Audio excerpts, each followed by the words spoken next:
صباح الخير. ده فلوج كده عن ازاي يومي بيمشي فيه المذاكرة والتحدي اللي احنا اتفقنا عنه اللي هو 8 ساعات.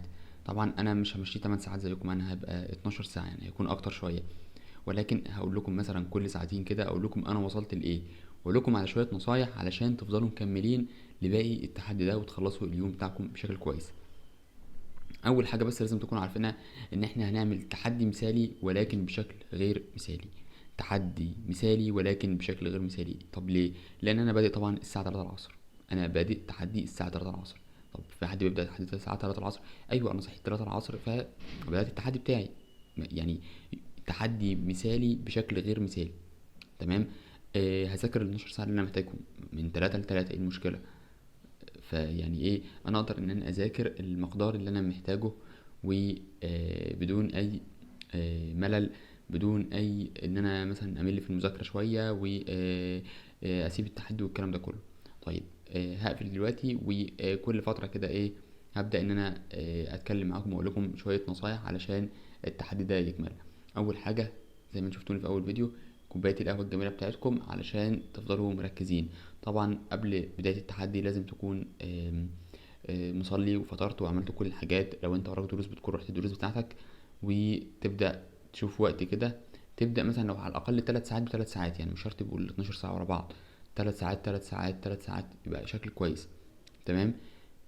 يلا بينا، شد حيلكم يا أبطال.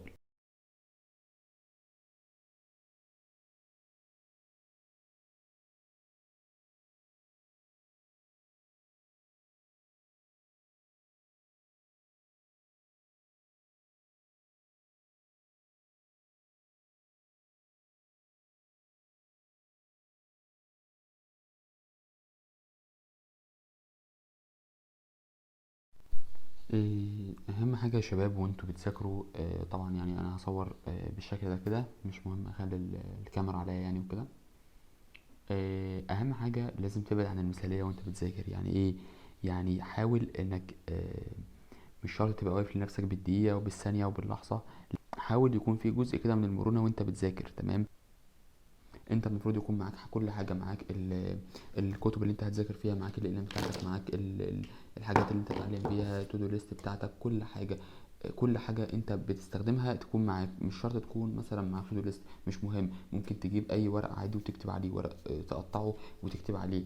مش شرط يكون معاك اقلام من دي، لا عادي الاقلام دي اي اقلام عاديه. تمام. حاول انك ما تخلقش حجج. يعني ابعد عن الحجج والحاجات دي كلها. كمان حاجه لازم تكون كاتب تو دو ليست بتاعتك زي ما انا بكاتب بالشكل ده كده. عارف انا عليا ايه واللي بخلصه بعلم عليه علشان يبقى انا تحفيز ان انا اكمل باقي الحاجات. وكمان حاجه ان انا ايه، ان انا ابقى عارف ايه اللي انا خلصته.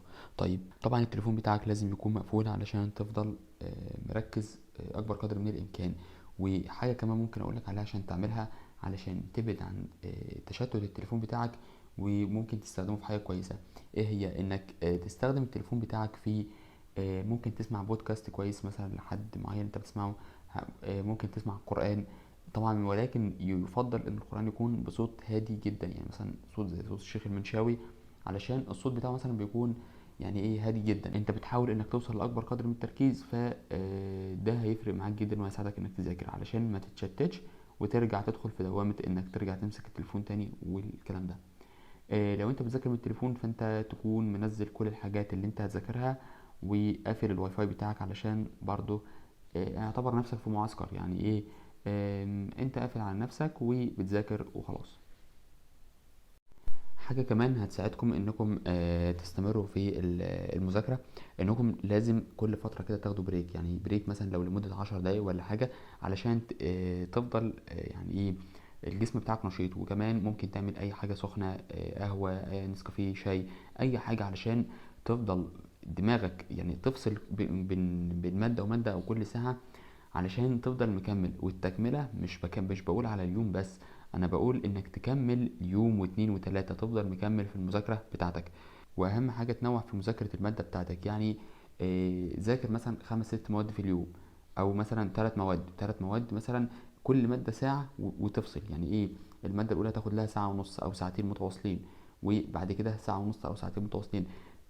ما تخليش اليوم كله مثلا مادة واحدة. ما تقولش ان انا هذاكر النهاردة فيزياء بس، لا، خلي فيزياء مع عربي، بحيث ان انت بتفصل بين جزء شبه حفظ مع جزء الايه الفهم. تمام. نوع في المذاكره علشان تنوع في اليوم بتاعك في الاستقبال بتاع المعلومات. نوع كمان في طريقه مذاكرتك. فطريقه المذاكره دي بقى احنا هنتكلم عنها، قلنا خلاص في الفيديوهات الجايه. هتنزل فيديوهات صغيره ازاي يعني تنوع في المذاكره، وتحس ان المذاكره حاجه ممتعه وليست انك بتعمل حاجه مفروضه عليك وحاجه مش كويسه، او طالما هي حاجه مش حلوه او حاجه تقيله على القلب فنعملها بشكل كويس وخلاص. احنا كده كده مجبرين ان احنا نعملها، فنعملها بشكل كويس واحنا فرحانين، ولا نعملها واحنا زهقانين؟ لا، نعملها بقى بشكل واحنا فرحانين، وحاجه تسهل علينا شويه.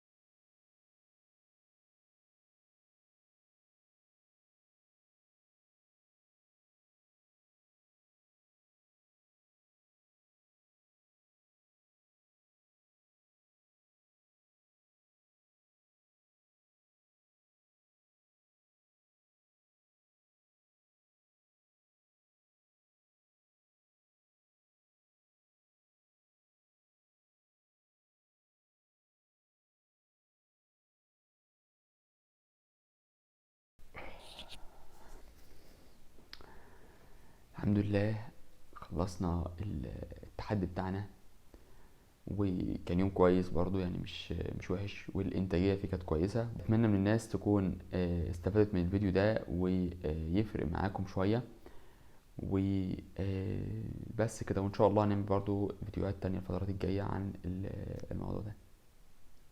سلام.